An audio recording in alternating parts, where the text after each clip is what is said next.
हाँ, हेलो बच्चों, नमस्ते। अब हम जो पढ़ रहे हैं भारत में यूरोपीय शक्तियों का प्रवेश, है ना।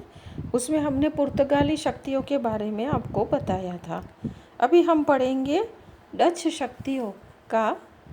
डच शक्ति जो थी उसका प्रवेश भारत में कैसे हुआ और उन्होंने यहाँ पर क्या क्या किया और कैसे नाकाम रहे, उसके बारे में हम आपको बताएंगे।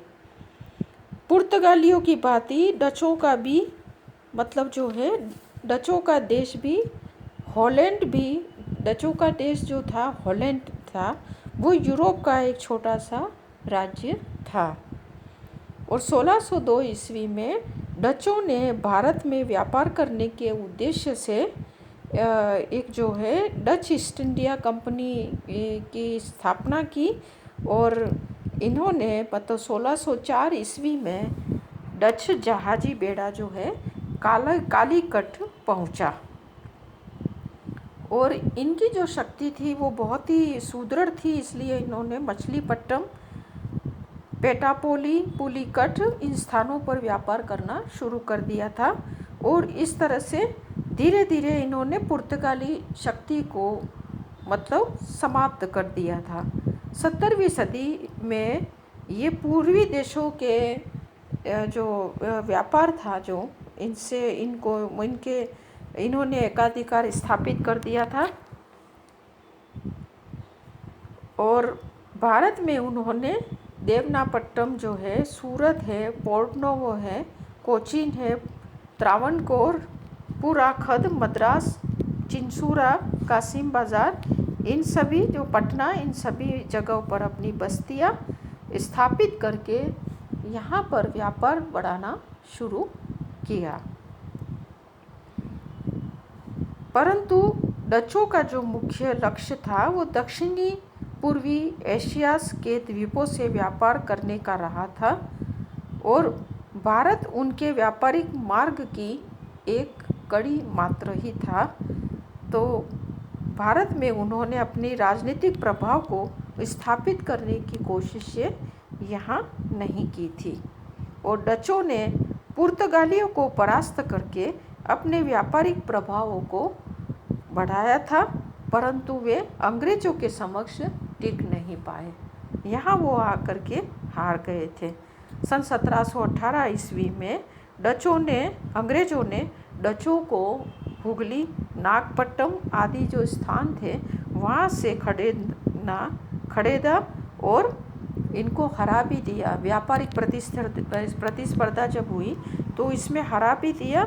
और 1759 ईस्वी में अंग्रेजों और डचों के बीच बेदरा नामक स्थान पर एक युद्ध हुआ था, जिसमें डच पराजित हो गए। और अंग्रेजों से इनको मतलब मजबूरन एक समझौता भी करना पड़ा था।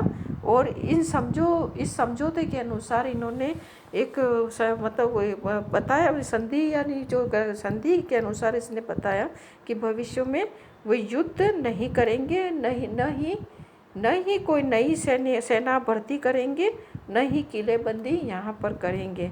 इस प्रकार जो है भारत में डचों का प्रभाव जो था वो हमेशा के लिए खत्म हो गया। अब डचों के बाद जो है भारत में अंग्रेज आए थे, तो हम थोड़ा सा आपको अंग्रेजों का भी बता देते हैं कि अंग्रेज शक्ति जो है उसका भारत में प्रवेश कैसे हुआ है।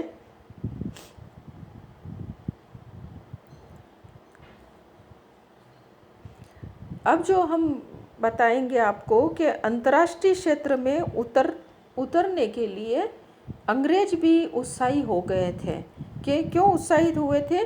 क्योंकि पुर्तगालियों और डचों की जो व्यापार करने का जो उनका जो उत्साह था, उसे देख करके वो उत्सुक हो गए थे। और इसकी शुरुआत 1588 ईस्वी में हुई, जब अंग्रेज़ों ने स्पेन के शक्तिशाली जहाजी बेड़ा जो था आर्मीडा, उसको नष्ट किया था। वस्तुतः अंतर्राष्ट्रीय व्यापार के लिए नौसेना का शक्तिशाली होना बहुत ज़रूरी था। अतः इंग्लैंड में कई व्यापारिक कंपनियां कायम हो गई। 31 दिसंबर 1600 ईस्वी को महारानी एलिजाबेथ ट्यूडर जो थी, वो जो अंग्रेज इंग्लैंड की थी, तो ट्यूडर ने पूर्वी देशों के साथ व्यापार करने वाले लंदन के व्यापारियों को कंपनी तथा गवर्नर को एकाधिकार पत्र दिए थे और इसी पत्र के द्वारा अंग्रेजों की जो है ईस्ट इंडिया कंपनी की स्थापना हुई थी। और इसने जो है अपने जीवन के जो पहले जो 100 वर्ष हैं उसमें से पहले के 100 वर्षों में उसको बहुत भारी संघर्ष करना पड़ा था। ये संघर्ष जो इनका जो था पुर्तगालियों और डचों और फ्रांसीसियों से करना पड़ा था, क्योंकि व्यापार करने के लिए ये भी कोई पीछे नहीं थे। ये भी अपनी शक्ति को बढ़ाना चाहते थे, अपने व्यापार को और अपने आर्थिक स्थिति को मजबूत करना चाहते थे। इसलिए इसको जो अंग्रेज़ों को जो है वो बहुत ज़्यादा मेहनत करनी पड़ी थी। सन 1608 में ईस्ट इंडिया कंपनी का जहाज़ जो था हेक्टर, वो सूरत के बंदरगाह में आकर लगा और इस जहाज़ का जो कप्तान जो था वो हॉकिंस था। हॉकिंस मुगल सम्राट की आज्ञा प्राप्त करके ही व्यापार करना संभव समझता था। वह अपने साथ ब्रिटेन के राजा जेम्स प्रथम का खत भी लाया था और मुगल सम्राट जहांगीर से भेंट करने को भेंट करने के लिए उत्सुक था। तो वो वहाँ पर आगरा में गया भी था और मुगल दरबार में जो है वो पुर्तगालियों का प्रभाव इतना अधिक था, तो उसको क्या है कि वहाँ जा कर के प्रतिरोध का सामना करना पड़ा। हालांकि उसको फारसी, उर्दू, तुर्की कई भाषाएं आती थी, लेकिन फिर भी उसको ये मुगल दरबार में उसको विदेशी व्यापार, अंग्रेज उसको जो व्यापार करने की सुविधा थी वो प्राप्त नहीं हो पाई थी, क्योंकि मुगल दरबार में जो है ये इसी तरह की भाषा चलती थी, फारसी वगैरह। और अगर वो राजदूत बन के आया था तो उसको क्या है कि वो भाषा आनी ज़रूरी थी, वरना वो कैसे बात करता। तो ये एक बात ये भी है ना। तो अब क्या है कि हॉकिंस जो है वो निराश होकर के 1611 ईस्वी में यहाँ से चला गया। हॉकिंस के पश्चात 1612 में पॉल कैनिंग जो है वो आया। फिर 1615 में विलियम एडवर्ड आया, वो जेम्स प्रथम का पत्र लेकर के आया। लेकिन पुर्तगालियों का यहाँ पर इतना प्रभाव था कि वो ज़्यादा समय तक अपना प्रभाव नहीं बना सका और फिर वो जो है चला गया था। तो अब क्या है कि पुर्तगालियों और अंग्रेज़ों की इसमें एक ऐसा संयोग बैठा कि मुठभेड़ हो गई थी और अंग्रेज़ों ने सूरत के निकट समुद्री क्षेत्र में पुर्तगाली जहाज़ को मार गिराया था। और इस तरह से इस जहाज़ को जब मारा तब ईस्ट इंडिया कंपनी की शक्ति का आभास जो है मुग़लों को होने लगा। अब हम 1612 की बात करते हैं, 1615 की बात करते हैं, तो उस समय तो मुग़ल सम्राट जो है वो जहांगीर का राज्य था, क्योंकि 1605 में अकबर की मृत्यु के बाद उसका बेटा सलीम है वो जहांगीर के नाम से गद्दी पर बैठा था, तो वो उसका शासन था यहाँ पर।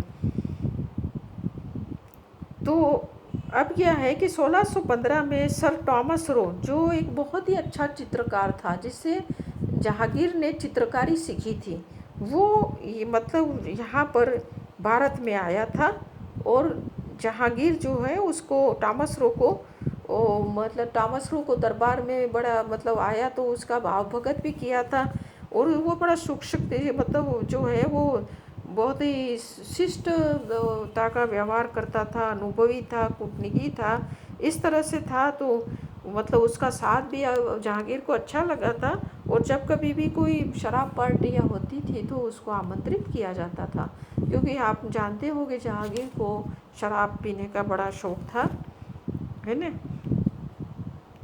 तो इस तरह से यहाँ पर वो भी थोड़े मध्य रहा था और अपने काम में कोई इसको खास तो सफलता नहीं मिली। और 17 फरवरी 1619 में वो भारत से चला गया और जहांगीर ने उसे केवल इतना ही आश्वासन दिया कि जितने विशेषाधिकार और किसी भी विदेशी या यूरोपीय को नहीं मिलेंगे उतने उसको दिए जाएंगे, ये कहा था जहांगीर ने उससे। और इसी आश्वासन ने अंग्रेज़ों को भारत में अपनी बस्तियां या अपनी कोठियां स्थापित करने की अनुमति प्रदान हुई थी, तो उसका लाभ उठाया था और भारत में अंग्रेज़ों की व्यापारिक कोठियां खुलने लगी थी। कंपनी के व्यापारिक केंद्रों को जो है उस ज़माने में फैक्ट्री या कारखाना कहते थे, और जिसमें कोई मशीनें नहीं लगाई गई थी, न ही किसी तरह का कोई उत्पादन होता था, बल्कि ये गोदामों का काम करती थी। तो इस तरह से भारत में अलग अलग भागों में अलग अलग छोटी छोटी कंपनी की बस्तियां यहाँ पर स्थापित हुई, और विदेशों से लाया गया माल जो है और यूरोप को ले जाया जाता था, वहाँ एकत्रित होता था। इस तरह से हम देखते हैं कि भारत में ये अंग्रेज़ लोग व्यापार करना शुरू किया था।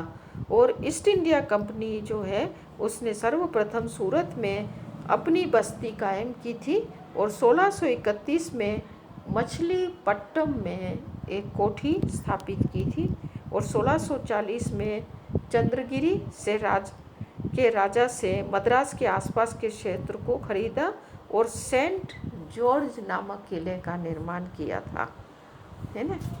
और 1651 ईस्वी में बंगाल में हुगली नामक स्थान पर एक अंग्रेजी कारखाना खोला। इस तरह से ये क्या है कि इनकी प्रगति होती चली गई थी। और 1661 में इंग्लैंड के सम्राट चार्ल्स द्वितीय ने पुर्तगाल की एक राजकुमारी से शादी की थी। उस समय पुर्तगाल के नरेश ने जो है बम्बई जो है वो पुर्तगाली क्षेत्र था उस समय, वो चार्ल्स को दहेज में दिया था, और चार्ल्स ने यह क्षेत्र ईस्ट इंडिया कंपनी को किराए पर दिया था। अंग्रेज व्यापारी जो है पटना से उत्तर में सिंधिया लालगंज के नावों में भी, मतलब नावों से भी वो शोरा ले जाते थे और रेशम और चीनी खरीदते थे। और शाहजहाँ उस समय के जो है उन दिनों में शाहजादा शुजा जो है बंगाल में सूबेदार था, और उसने 1652 में अंग्रेज़ों को अपनी ओर से एक निशान जो विशेष आदेश दिया था, जिसके अनुसार सब तरह की चुंगी और करों के बदले में प्रतिवर्ष उनके द्वारा 3000 रुपये देते रहने पर अंग्रेज़ों को बंगाल में व्यापार करने दिया जाता था। उन दिनों यूरोप में आने वाले सभी जहाज़ों को का माल जो है बालासोर में उतारा जाता था। 1658 ईस्वी में ईस्ट इंडिया कंपनी ने भारत में स्थित सभी कोठियों की व्यवस्था को सुसंगठित किया, और इन सभी कोठियों को सूरत में नियुक्त अध्यक्ष और उसकी परिषद के अधीन कर दिया। परंतु जो है हुगली और मद्रास में जो है वो बड़ी बड़ी एजेंसियों को पहले की भांति जो है वो स्वतंत्र रूप से काम करने दिया था। 1658 ईस्वी में बंगाल ईस्ट इंडिया कंपनी का व्यापार जो है वो बहुत ही तीव्र गति से आगे बढ़ा। कच्चा रेशम और विभिन्न प्रकार के सुंदर रेशमी वस्त्र और अच्छी किस्म का शोरा बहुत सस्ते में बहुत बड़ी मात्रा में मिल जाता था, और इंग्लैंड से इन वस्तुओं को खरीदने के लिए सोना और चांदी यहाँ लाया जाता था। तो अब जो है हम 1661 की बात करते हैं कि कुछ परिवर्तन हुआ था, और मद्रास के केंद्र को सूरत की बराबरी का दर्जा दिया गया था, और बंगाल में नियुक्त अधिकारियों को मद्रास केंद्र के अंतर्गत कर दिया गया था। और बंगाल में कंपनी का व्यापार तेजी के साथ बढ़ता जा रहा था उस समय, है ना। और 1668 से 1676 ईस्वी के तक ढाका और मालदा में नई कोठियाँ स्थापित हुई थी, और बंगाल में रेशम की रंगाई का स्तर भी सुधर रहा था। और इससे क्या है कि यूरोप से अंग्रेज़ों को बुलाया गया था इसको सुधारने के लिए। सुधर रहा था तो वो यूरोप से जो अंग्रेज आए थे उनके द्वारा जो है सुधारा जा रहा था। समुद्र के मुहाने से लेकर हुगली तक गंगा के जहाज़ों में आने जाने की व्यवस्था की गई और 1659 ईस्वी में पहला अंग्रेजी जहाज़ जो है बंगाल की खाड़ी से होता हुआ गंगा की तरफ आया था। ठीक है बच्चों, आज तो इतना ही पढ़ाऊँगी, फिर मैं आगे आपको आगे बताऊँगी। ठीक है।